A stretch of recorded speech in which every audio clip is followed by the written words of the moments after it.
আচ্ছা, আমরা দেহ না আত্মা? সবাই জানি আমরা আত্মা, এটি প্রথম পাঠ।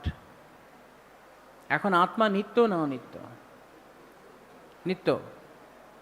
আর আত্মা, এই জগতে আত্মা ব্যতীত বাকি এই যে দৃশ্যমান জগৎ, এই জগৎটা নিত্য না অনিত্য? অনিত্য। তাহলে এই জগতের সমস্ত বস্তুগুলো অনিত্য।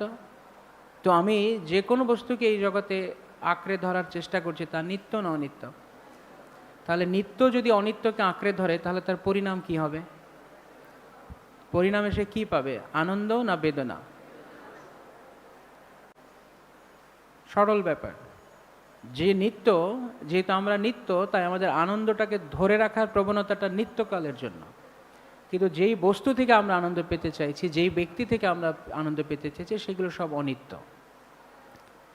কি কি অনিত্য যদি আমরা দেখি, কি কি অনিত্য এই জগৎ যদি তালিকা করি, তাহলে আমরা কি দেখতে পাবো? তালিকা শেষ হবে কখন? তাই সহজ কথায় বলা যায়, কৃষ্ণ নিত্য বস্তু, কেবল কৃষ্ণ ব্যতীত সব কিছুই অনিত্য। তাহলে এটা বুঝতে কতক্ষণ লাগলো? 1 মিনিট 2 মিনিট লাগলো?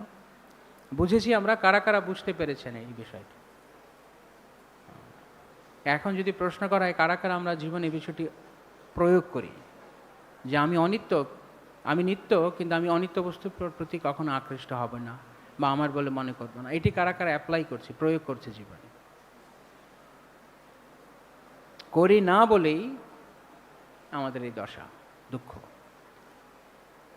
তাই জন্য কপিল দেব বলছেন যে আমি মাকে যেই জ্ঞান দান করবো, আধ্যাত্মিক বিদ্যা, তার দ্বারা সমনীম সর্বকর্মণা, সমস্ত কর্ম দূরীভূত হবে। অর্থাৎ কর্মবন্ধন যখন নেই, তখন আর অজ্ঞানতা নেই, তখন আর দেহ ধারণ করার কোনো প্রয়োজনীয়তা নেই। দেহ আমরা ধারণ করি কেন? দেহ ধারণের কারণ হচ্ছে পূর্বকৃত কর্মফল ভোগ করার জন্য। যখন কর্মই নেই, কর্মই জিরো হয়ে গেছে, শূন্য হয়ে গেছে, তখন আর মানে কর্ম বলতে কর্মফল যখন শূন্য হয়ে গেছে, তখন আর দেহের কোনো আবশ্যকতা নেই। তাকে বলা হয় মুক্ত বন্ধন, যেটা এই শ্লোকে বলা আছে, লব্ধাত্মা মুক্ত বন্ধন। যখন আমরা আত্মা উপলব্ধিতে, আত্মার স্থিতিতে আসব, তখন আমরা মুক্ত।